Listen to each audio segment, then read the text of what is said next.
Hi, hello everyone. Welcome back to Anemi Talks. In previous class, we studied the indications and contraindications of spinal anesthesia. But in this class, we will study the equipments required for this procedure, that is the spinal anesthesia, and the procedure, that is how it's performed.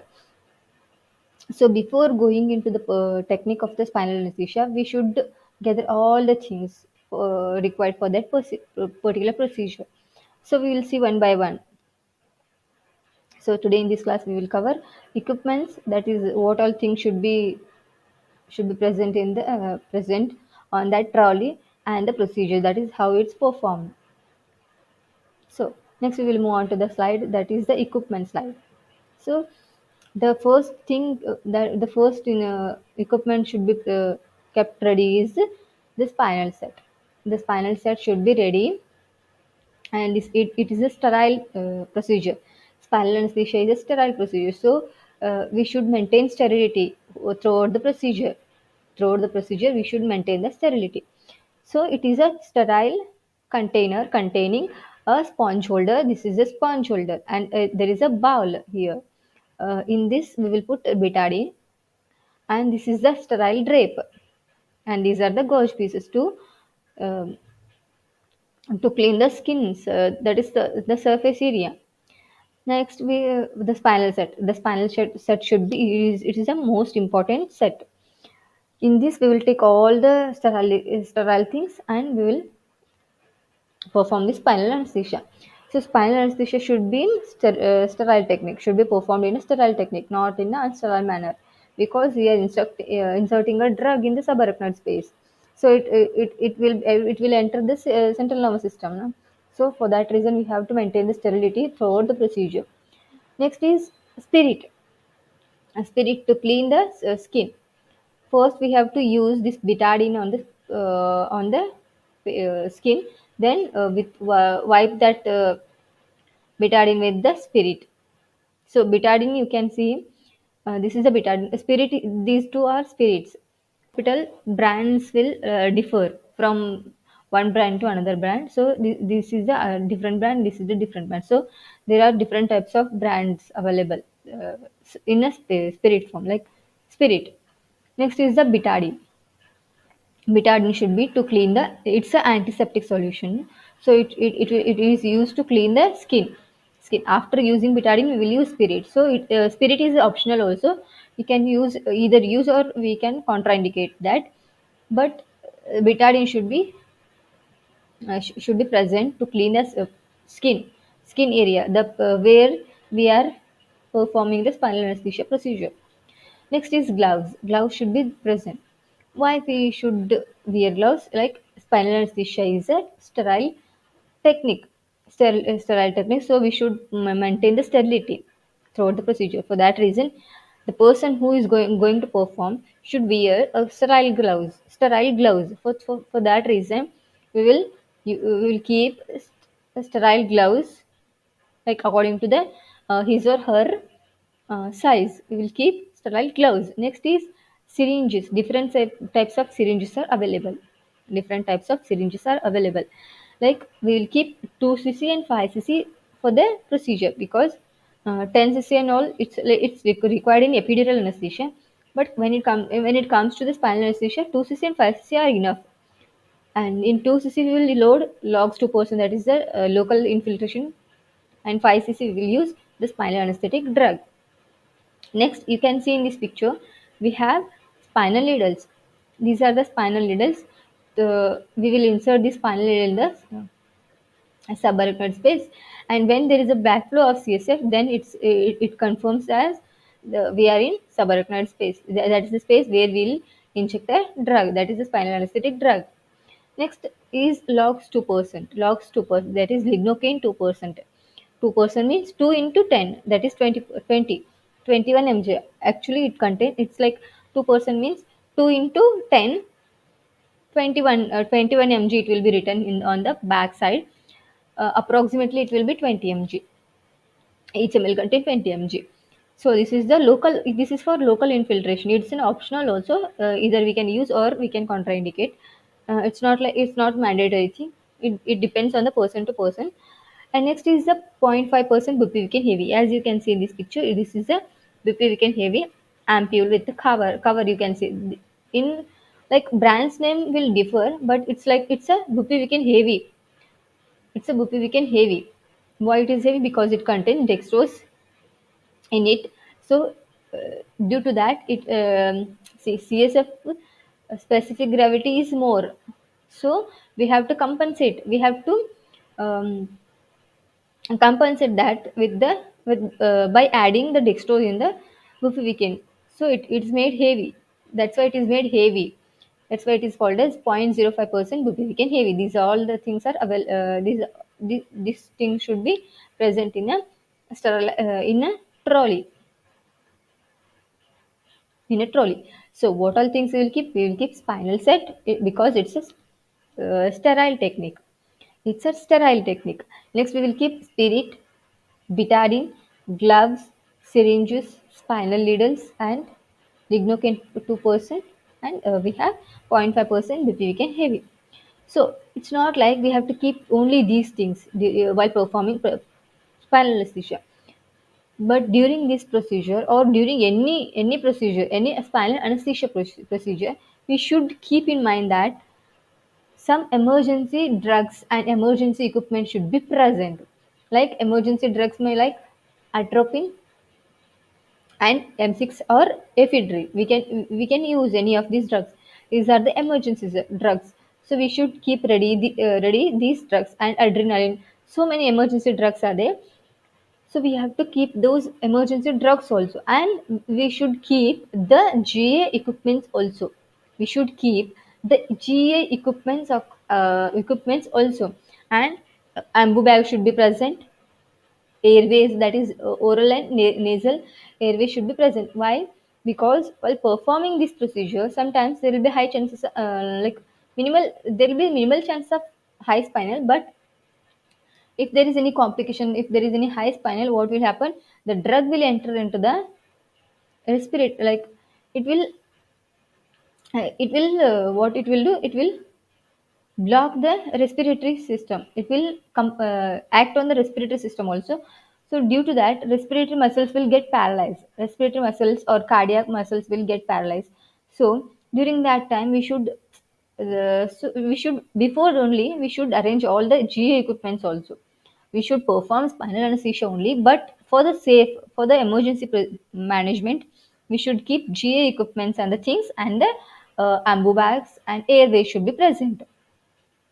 So what all things we will keep? We will keep all these things, that is spinal set, spirit, betadine, gloves, syringes, spinal needles, and logs to percent, and bupivacaine heavy. Along with this, we will keep general anesthesia equipments also, and emergency drugs and ambu bag, airways also. So this is the equipments area in like what all things we will keep ready before the procedure. Next, we will move on to the procedure. So when it comes to the procedure, this is as we all know, this is a sterile procedure, sterile technique procedure. So before performing this procedure, the person who is going to perform this procedure should keep in mind that this is a sterile procedure. So he should wash his hands or her hands before performing this procedure. Thorough washing should be done. As you can see in this picture, they, like it's like the person will should scrub, like he should thoroughly wash his hand. He should thoroughly wash his or her hands, and he should wear a sterile gloves. He should wear sterile gloves, and after that only he can perform the procedure. So next, he he washed his hands, and he is ready for the procedure. So next is the patient position. What we have to do? We have to make the patient in a fetal position. We have to tell the patient to sit in a fetal position, or in a lateral position. Lateral position. Lateral might be right lateral also, or left lateral also. It's like it depends on the convenience. Next is prone position also. Sometimes we will require prone position with back and neck extension. Some back and neck extension. These are the procedures. So what we have to do, the person who is going to perform the procedure should wash his hands thoroughly before the procedure, and he should wear sterile gloves. He should wear sterile gloves. Next is the patient should sit in a position, like particular position. Then only we can easily palpate the L5 vertebrae. So there are some positions like lateral position is there, fetal position is there, or neck or back extension, like pro position with neck or back extension should be given. Next is, see, once we give the position, the next step is to clean the patient back area with the antiseptic solution, that is the betadine. We will use betadine. Regularly what we will use? We will use betadine. So what we have to do, we have to take a we saw that spinal set line, in that we had a bowl. In that we have to take a spirit, this thing betadine should be taken in a sterile manner, and we should apply that betadine with the help of gauze piece. By taking that gauze piece on the um, sponge holder, sponge holder, with the help of sponge holder, we have to take the betadine on the glove gauge, and um, we have to clean the patient's skin. How we will clean the skin? From middle to, so like outside.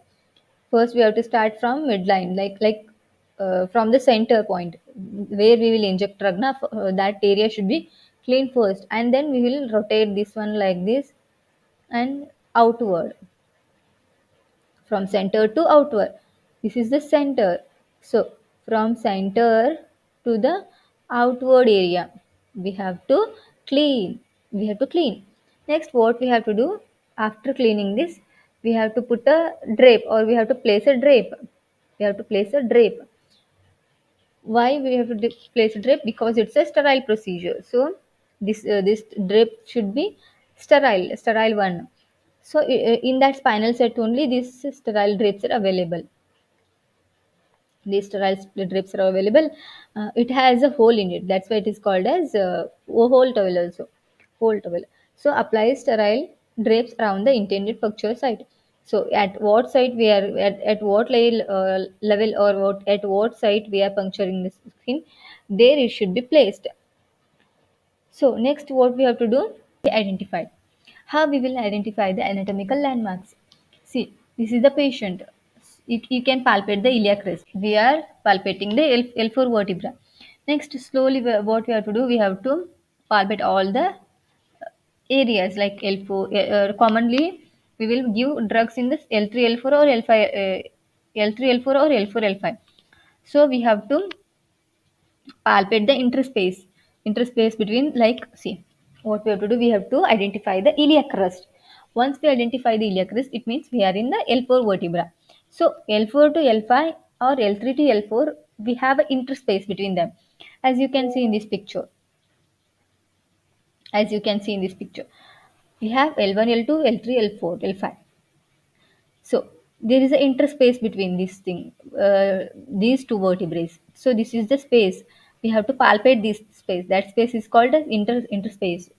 We have to palpate the interspace between L3, L4 or L4, L5.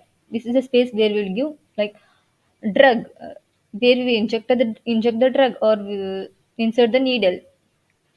This is the anatomical landmark. What we have to do, we have to palpate the iliac crest. Iliac crest means we are in the L4 vertebrae. L4 vertebrae to, either we will give drug in the L3, L4 interspace or L4, L5 interspace. We have to insert a needle on that area. Next, that is the space where we will give drug, like where we will insert the needle. So sometimes some people will use local anesthesia. Some people will use local anesthesia, like they'll do infiltration around the area where they'll inject, where they'll give spinal anesthetic drug. Around that area, they'll use local anesthesia to numb that area. Commonly, we will use 2% lignocaine, that is called as logs 2%. It should be used to in this for the infiltration purpose, that is around the skin and the subcutaneous tissue, in the subcutaneous or in the skin or in the subcutaneous tissue at the intended puncture site to minimize the discomfort. To reduce the discomfort feeling, we will use LAUX-2%, that is the local anesthesia. Next, once we use that local anesthesia, the next step should be insertion of needle. Insertion of new needle. See, spinal anesthesia, we have dura cutting and dura separating. Normally, we will use Quincke Babcock needle, Quincke Babcock needle for spinal anesthesia procedure. In that, we have different sizes also, like 23, 25, 26, 27 needles are there. Like they are also color coded. We will use any one of the spinal needle according to our convenient, and the patient's skin structure, and the needle should be passed. How it is passed? Either use paramedian or midline approach. See, this is a needle, so we can use a midline. So this is a spinal cord, there is a interspace between them. So we can either use midline approach, or we can use paramedian also.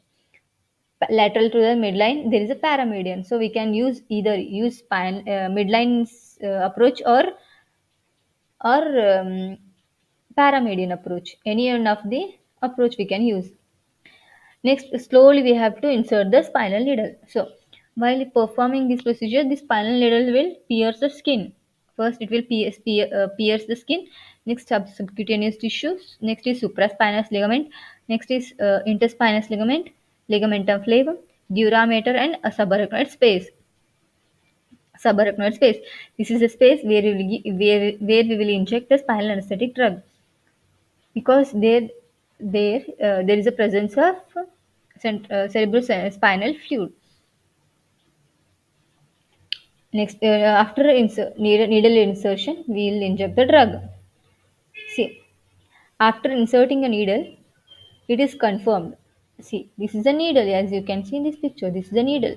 So, after, like, once we are in the subarachnoid space, there will be a backflow of CSF. CSF will come out.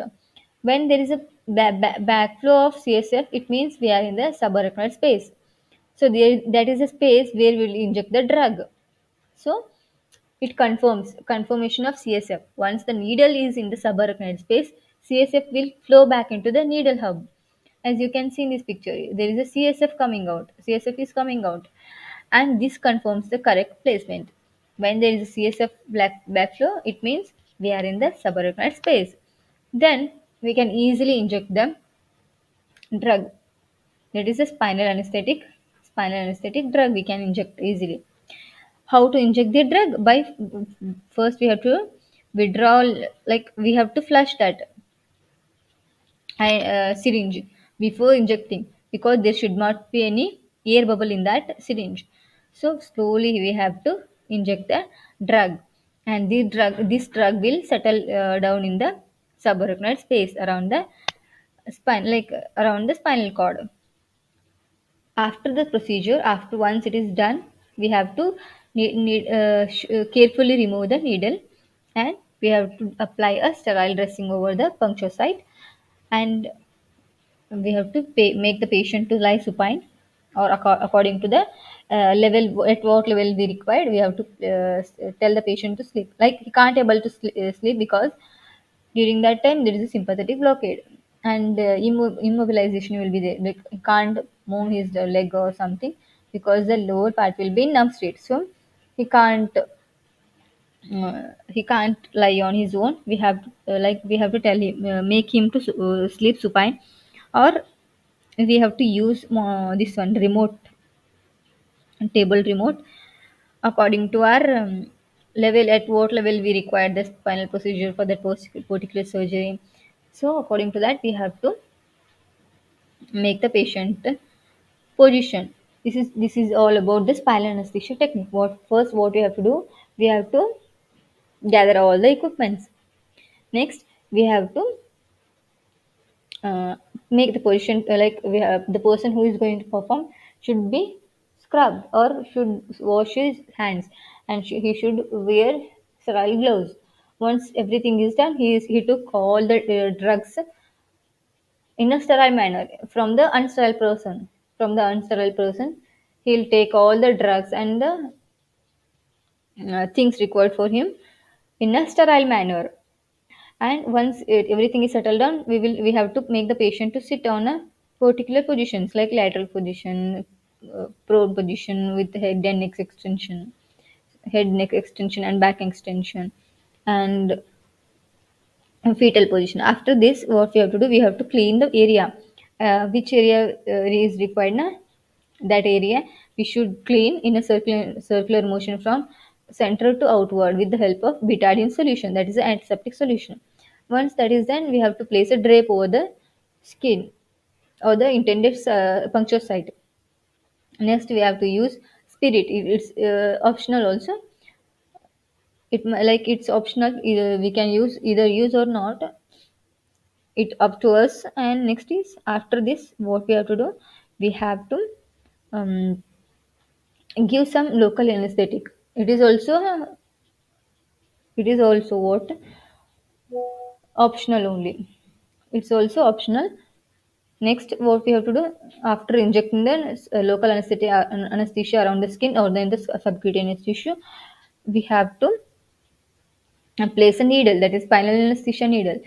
After that, that spinal anesthesia needle will pierce the skin like skin, subcutaneous tissue, supraspinal ligament, interspinal ligament of flavor, and the final is dura mater to subarachnoid space. This is a space where we will give drug. So once that there is a backflow of CSF, it means we are in the subarachnoid space. So we have to give slowly. We have to give the spinal anesthetic drug. Before this procedure, we have to flush the syringe because there should not be any air bubble in it. And after this procedure, we have to remove the needle and we have to discard that needle in a needle container.